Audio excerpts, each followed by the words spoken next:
एबे देशी मद तैयारी करी बिक्री करुथबा मद माफिया मानकु साबाड़ करिबा पई अबकारी विभाग नुआ कौशल आपणेइछि। ड्रोन कैमेरा ऊपर थाई खोजुछि मद आउ तार सूचना अनुसार सेठारे पहुंचुछंती अबकारी टीम। तेबे माफिया माने देशी मद को लुचाई रखिबा पई एबे विभिन्न प्रकार नुआ कौशल आपणाउछंती।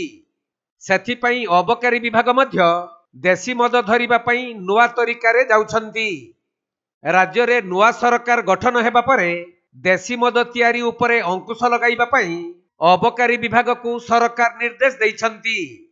कहीं नुआ सरकार गठन हेबार मात्र किछि दिन परे गंजाम जिल्ला रे मद मृत्यु भली घटना सामना को आसीथिला। सेइथिपई सरकार पूरा तत्पर होई राज्यरू देशी मद हटाइबा पई लक्ष्य रखिछंती। देशी मद कारोबार बंद होई गले अधिक विदेशी मद बिक्री हेबो आउ सरकार मध्य अधिक टिकस पाइबे। तेणु प्रायत प्रत्येक दिन राज्यर विभिन्न स्थान रे देशी मद उपरे चढ़ाऊ चलीछि। सेपटे पूर्व सरकार समय रे कां भां केतेबेले केवल लोक देखाणिया भाबे अबकारी विभाग देशी मद धरुथिला, से पुणी छोट छोट बेपारी को।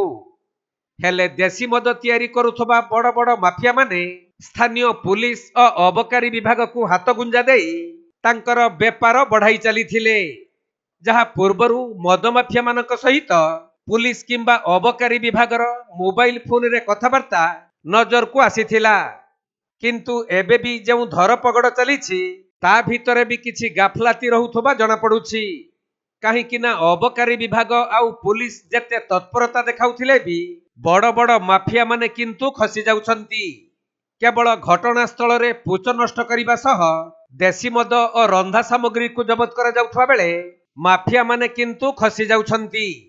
परे पुणी सही मद माफिया माने आरंभ करि देउछंती बेपार। किछि स्थान रे पुलिस और अबकारी विभागर ज्ञातसार रे माफिया माने देशी मद प्रस्तुत करुथबा आलोचना होई थाए। तथापि भी पूर्व अपेक्षा एबे जो प्रकार देशी मद उपरे चढ़ाऊ चलीछि निश्चित भावे राज्य रे केतेकांश रे देशी मद रोका जाई परिबो। सहीपरि कटक जिला अबकारी अधीक्षक करुणा शंकर तिवारी निर्देश क्रमे खुंटुणी थाना अंतर्गत सरस्वतीपुर ग्राम जंगल रे आठगड़ अबकारी विभाग, बांकी अबकारी थाना, जिला मोबाइल यूनिट और खुंटुणी पुलिस मिलित भावे चढ़ाऊ करिथिले। तेबे माफिया माने जंगल भितरे केउठी मद लुचाइछंती ताहाको खोजी बाहर करिबा पई ड्रोन कैमेरार सहायता निया जाइथिला। परे 595 लिटर देशी मद सहित 5355 लिटर गुड़ पुच को जबत करी घटनास्थल रे ही ताकू नष्ट करिथिले। किंतु मद माफिया मानकु धरिबारे सफल होई नथिबा बेले ए नै दुईटी मामला रुजु करी तदंत चलीछि।